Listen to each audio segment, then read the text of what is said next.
16 বছরে স্বৈরাচারকে পতন করতে পেরেছি, তেমনি 2-4 মাসে গড়ে ওঠা 90 স্বৈরাচারকে পতন করতে আমাদের 2 মিনিটও টাইম লাগবে না। ফেসিবাদের যে দূষররা তারা দেখা যাচ্ছে পুরো মাসব্যাপী তারা কর্মসূচি ঘোষণা করেছে। দেশের বিভিন্ন জায়গায় তারা গুপ্তভাবে লিফলেট বিতরণ করছে। তারা দেশের বিভিন্ন জায়গায় বৈষম্যবিরোধী ছাত্র আন্দোলন এবং গণ অভ্যুত্থানের সাথে যারা জড়িত তাদেরকে গুপ্ত হামলা চালাচ্ছে। এর বিরুদ্ধে আজকে আমাদের এই কর্মসূচি ছিল, সেটার বাস্তবায়নের লক্ষ্যে আমরা 11টা থেকে এই কর্মসূচি শুরু করি। আমরা ঢাকা পলিটেকনিকের এই প্রাঙ্গণ থেকে বলতে চাই, যদি স্বৈরাচার প্রতিষ্ঠা কিংবা নব্য স্বৈরাচার হয়ে ওঠার কেউ চেষ্টা করেন, পরবর্তী সময়ে যে 16 বছরের স্বৈরাচার গঠন হয়েছিল, যেভাবে ছাত্র জনতা তাদেরকে রুখে দিয়েছিল, আমরা সেভাবেই আবার রুখে দিব ইনশাআল্লাহ। এবং আমরা অন্তর্বর্তীকালীন সরকারকে দীপ্ত কণ্ঠে জানাতে চাই, দ্রুত হাসিনাকে দেশে ফিরিয়ে আনুন। সেই জঙ্গিবাদ ভারতে কিভাবে আশ্রয় পায় তা আমরা মেনে নিব না। তাকে দ্রুত দেশে এনে বিচারের আওতায় আনুন। নুরতাজে অর্ডার করে জিতে নিন গাড়ি, বাইক, আইফোন সহ কোটি টাকার পুরস্কার। অর্ডার করতে ভিজিট করুন nurtaj.com। এই 24-এর অভ্যুত্থানের একমাত্র অংশীদার বৈষম্য বিরোধী ছাত্র আন্দোলন, এদেশের অবহমান ছাত্র জনতা। কোনো বিশেষ রাজনৈতিক দল, কোনো বিশেষ গোষ্ঠী নয়, কোনো বিশেষ নেতা নয়। আমাদের বৈষম্য বিরোধী ছাত্র আন্দোলনের কোনো একক নেতার নেতৃত্বে অভ্যুত্থান সংগঠিত হয় নাই। এই অভ্যুত্থানে আমরা প্রত্যেকটা ছাত্র সমান অংশীদার। ইভেন আমাদের বৈষম্য বিরোধী ছাত্র আন্দোলনের পক্ষ থেকে কখনোই বলা হয় নাই কেন্দ্র থেকে যে আমরা এককভাবে ঘোষণা করেছি। আমরা সব সময় বলেছি আমরা বৈষম্য বিরোধী ছাত্র আন্দোলন এককভাবে এই 6 দফা, 1 দফা, 11 দফার ঘোষণাকারী। কিন্তু বিশেষ রাজনৈতিক দল তাদের রাজনৈতিক স্বার্থ সিদ্ধির জন্য এবং পাবলিক প্রায়োরিটি পাওয়ার জন্য নিজেদেরকে একক স্বাধীনতার ঘোষক হিসেবে দাবি করছে।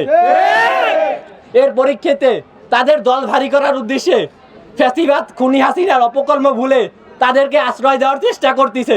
চট্টগ্রামে একটা বিয়ের ক্লাবে যেখানে আমাদের ছাত্র জনতা ছাত্রলীগের দূষকদেরকে আটকিয়েছিল, সেখানে কিছু আমাদের প্রশাসন বাহিনী তাদেরকে প্রোটোকল দিয়ে বের করে দিয়েছে, উল্টা ছাত্র জনতার উপরে হামলা করেছে। তার মানে আমরা কি বুঝতে পারছি, এখনো প্রত্যেকটা পদে প্রত্যেকটা সেক্টরে স্বৈরাচার বসে আছে। এই স্বৈরাচাররা যতদিন ধরে আছে ততদিন ধরে আমাদের ছাত্রলীগ মুক্ত করা অসম্ভব। এবং ক্যাম্পাসে দেখা যাচ্ছে এখনও ছাত্রলীগ আছে, তারা এই ক্যাম্পাস প্রাঙ্গণে কম্বল বিতরণ করে, লিফলেট বিতরণ করে। এই সাহস তারা কোথায় পায়? আমাদের প্রশাসন কি করে? প্রশাসনের মূল দায়িত্ব ছিল প্রত্যেকটা ক্লাসে ডিপার্টমেন্টে যারা সভাপতি ছিল, সেক্রেটারি ছিল, কিংবা যারা লিস্টেড যাদের নাম ছিল তাদেরকে বের করে শাস্তি নিশ্চিত করা। কিন্তু আজ পর্যন্ত আমরা প্রশাসনের কোনো সেই রকম পদক্ষেপ দেখতে পাই নাই। আমরা মনে করি এখানে প্রশাসন একদম ব্যর্থ।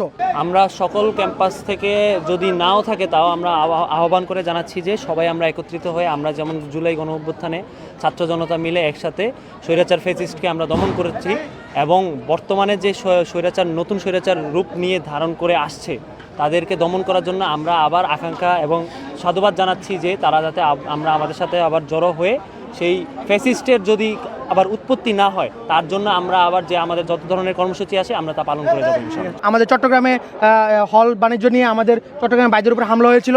তারপরে আমরা সেই হামলার প্রতিবাদে এখানে আমরা মিছিল করেছিলাম, বিক্ষোভ মিছিল। সেখানে আবার আমাদের উপর হামলা হয়, যার পরে আমরা প্রশাসনকে জানাই। প্রশাসন বলছে সেটা ব্যবস্থা নেবে, এবং আমরা সেই শিল্পাঞ্চল থানায় একটা আমরা অভিযোগ ডায়েরি আমরা করি এবং আমাদের বৈষম্য বিরোধী সেন্ট্রালে জানাই। এবং সেন্ট্রাল থেকে তারা আমাদেরকে আশ্বস্ত করেন যে এই যারা আমাদের উপর হামলা করেছে কিংবা ক্যাম্পাসে এখনও যে স্বৈরাচাররা আছে, প্রশাসনের যে অসহযোগিতা সেটা তারা খতিয়ে দেখবেন এবং দ্রুত বিচারের আওতায় আনবেন। আমাদের জুলাই গণ অভ্যুত্থানে আহত যারা আছে তাদের চিকিৎসার ব্যবস্থা করা, দেশের যে সকল জায়গায় সংস্কার প্রয়োজন সংস্কার সম্পন্ন করা, তারপর একটি নির্বাচিত সরকারের হাতে আবার এই দেশকে তুলে দেওয়া, যাতে এই নির্বাচিত সরকারের মাধ্যমে নতুন করে কোনো ফ্যাসিস্টের জন্ম না হয়।